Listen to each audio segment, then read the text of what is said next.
Ships have been a major part of warfare for several decades. As the technology has evolved, Navy forces from all around the world have shifted their focus from building small monohull battleships to building massive nuclear-powered aircraft carriers. Aircraft carriers are massive warships that serve as seagoing air bases. They're equipped with full-length flight decks and also have facilities to carry, arm, deploy, and recover aircraft. Normally, aircraft carriers are the capital ships of a fleet. That's because they allow a naval force to carry out air-to-air combat missions without depending on local Air Force bases. Aircraft carriers have been evolving over time, from wooden vessels that used to deploy balloons to nuclear-powered warships that have the capability to carry numerous fighter jets, strike aircraft, helicopters, etc. However, while heavier aircraft such as fixed-wing bombers and gunships have been launched from the ground, these aircraft have not landed on a carrier. For its tactical power, mobility, autonomy, and other variety of combat-ready features, the aircraft carrier is often known as the centerpiece of modern combat fleets. One of its greatest advantages is that, by sailing in international waters, it doesn't interfere with any territory supremacy, and thus obviates the need for overflight authorizations from third-party countries, which reduces transit and time distances of the aircraft, and thus significantly increases the time of availability in the combat zone. One of the most heavily weaponized classes of ships in the entire world is the Russian Kirov-class battlecruiser. This ship is nuclear-powered, which makes it capable of being stealthy, unlike the traditionally powered Russian aircraft carrier Admiral Kuznetsov, which is infamously known to have an exhaust smoke that is visible from distances very far away. While the American people classify Admiral Kuznetsov as a battlecruiser, the Russians simply refer to it as a cruiser. Nuclear-powered cruisers are not unheard of. The Americans used to operate 9 nuclear cruisers, but they were all soon decommissioned in the 90s because of their high maintenance cost. Despite this, the largest American nuclear cruiser, USS Long Beach, was still half the size of the Kirov-class cruisers. This is the reason why Pyotr Veliky, only active warship of Kirov class, is closest thing to modern-day nuclear battleship, thus making her the largest nuclear-powered battleship in the world. Of course, this is after the American aircraft carriers, naturally. But why does it blow out so much smoke just like a conventionally powered ship? Why is it being packed with weapons such a liability for the Russian Navy? And why do its missile tubes have to be flooded with seawater just like submarines? The reality of these questions is far from what you're thinking. A lot of people think that the smoke is blown out as a way of exhausting and cooling down the nuclear reactor. But what would happen if the nuclear reactor fails? Even though the Russians have learned through their icebreakers to keep a backup nuclear reactor, but what if both reactors fail due to a malfunction? It would be a shame for the mighty Soviet battlecruiser to be towed back to port with both of its nuclear reactors in failing condition. To tackle this, 2 oil-burning boilers have been installed on the ship as a backup for the backup nuclear reactors, thus allowing the ship to continue sailing for up to 1,000 miles further at a speed of 17 knots. This is what the smokestacks are for.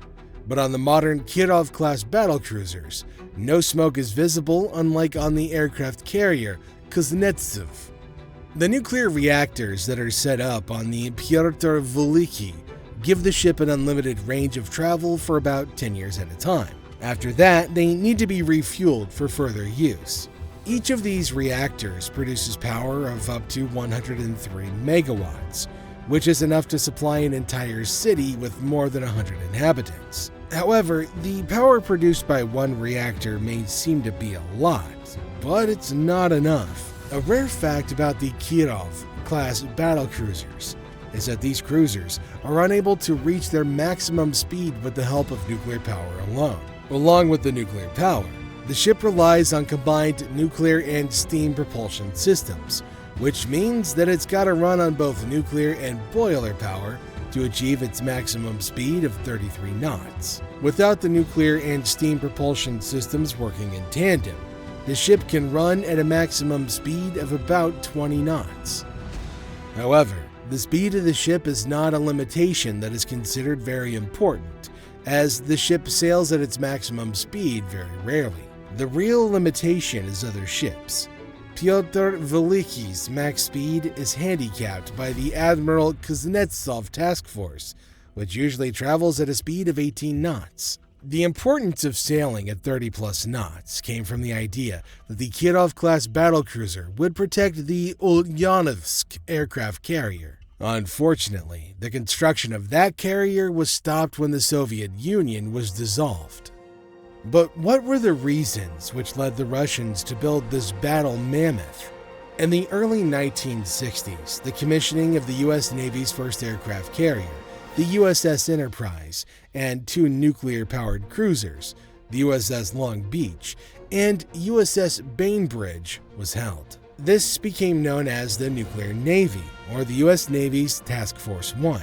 As a part of Operation Sea Orbit, the three nuclear ships sailed around the whole world for 65 days, all while maintaining a speed of 26 knots without ever having to refuel. This put immense pressure on the Soviet Union and forced them to plan and develop their own Task Force 1.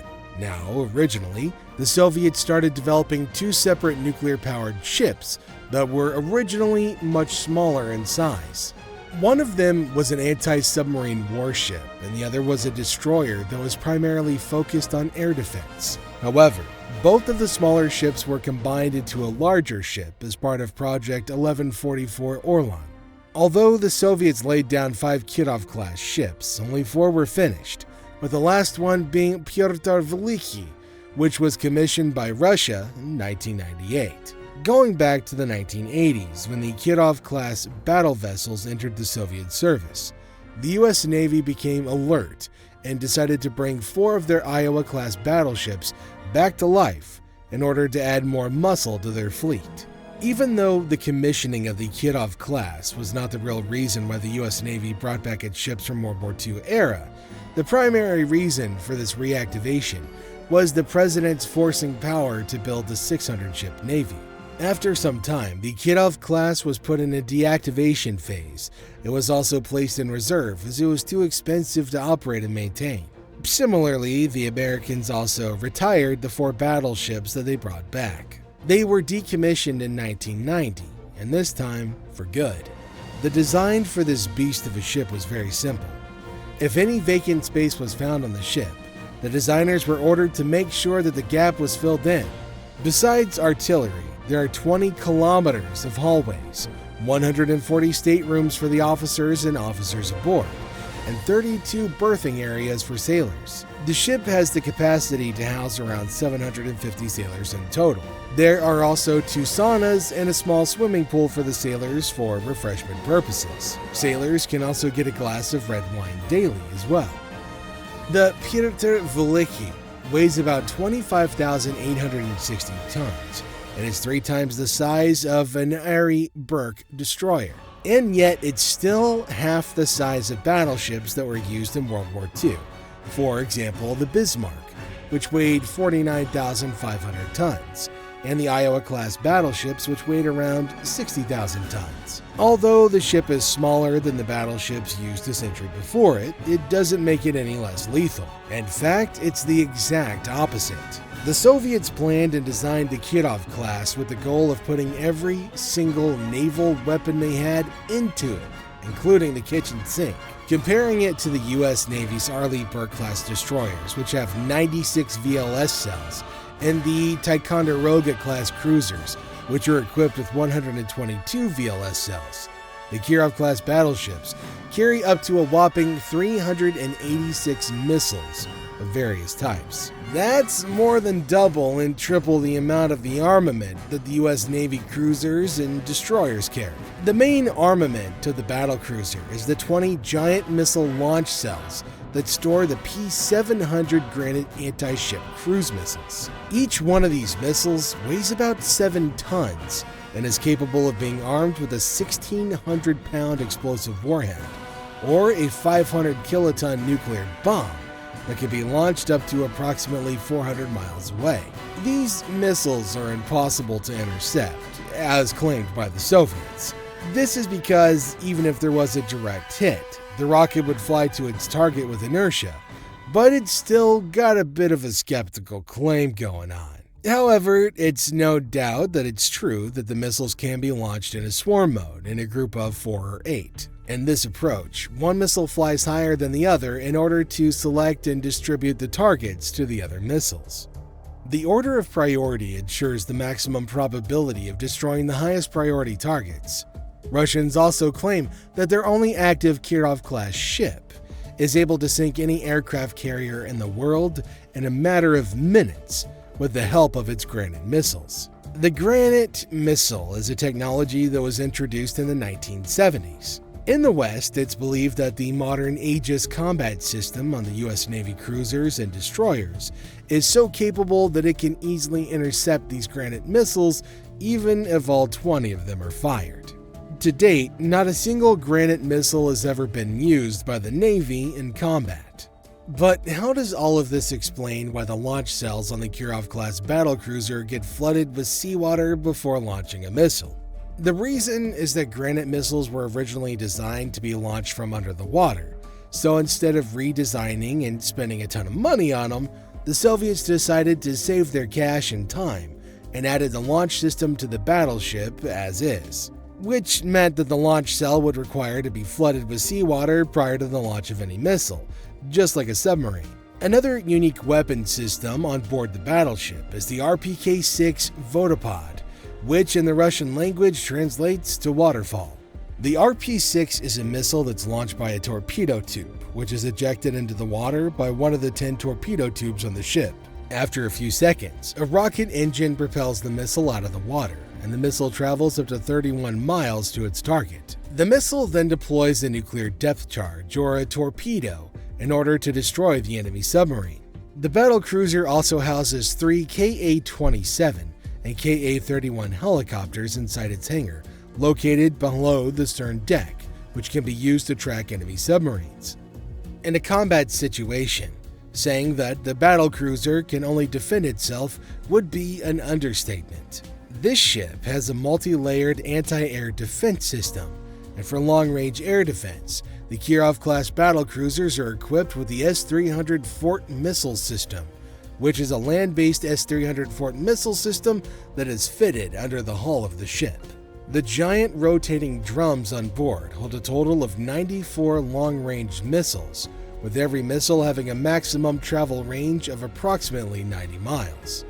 As far as mid-range air defense is concerned, the battlecruiser is equipped with 128 surface-to-air missiles, which have a range of about 7.5 miles. Finally, the ship is equipped with 6 Quartic close-in weapon systems that can destroy any targets coming up to 2.5 miles away with its 30mm rotary cannons that shoot about 9,000 bullets per minute. The Quartic close-range system is also equipped with 8 missile tubes, which have the capability to intercept any target up to 5 miles away. The Russians have claimed to estimate the success rate of the Quartic in destroying upcoming targets between 96 to 99%.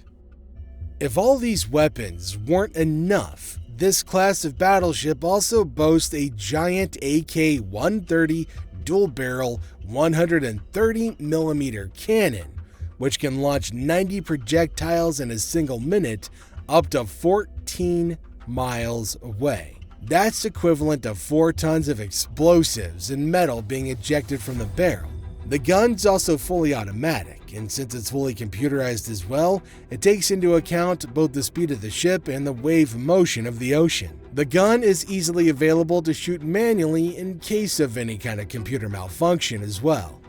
It's fair to say that all 4 of the Kirov-class battlecruisers were built in a slightly different manner from one another and had slight differences in their armaments. As new systems were developed, they were instantly updated on the newest ships of the class. And that approach remains true to this day, since the Russians are currently redesigning the Admiral Nakhimov battlecruiser to carry the Caliber cruise missiles, P-600 Onyx anti-ship missiles, and the Panzer M anti-air missile system. The Russians have also planned to install their hypersonic missile to Admiral Nakhimov. Russian people have hidden a weapon in the smallest corner of these ships. However, having a larger and weaponized ship is actually a liability, as it makes the ship the highest priority target. One of the most memorable deployments of the Pyotr Veliky was in 2009. The ship was conducting an anti-pirate operation in the Gulf of Aden and managed to capture a total of 3 Somalian pirate boats. Using such a large nuclear-powered warship to hunt pirates is really overkill. It's like using a Gatling gun to take down mosquitoes. Although honestly, we really do hate mosquitoes, and it's not a bad idea. Admiral Nakhimov has been sitting at a shipyard since 1997 and is expected to join the Russian Navy in 2024. While on the other hand, Pyotr Veliky has been scheduled to be scrapped in 2023 since it's too expensive to be refurbished. And that brings us to the end of our video.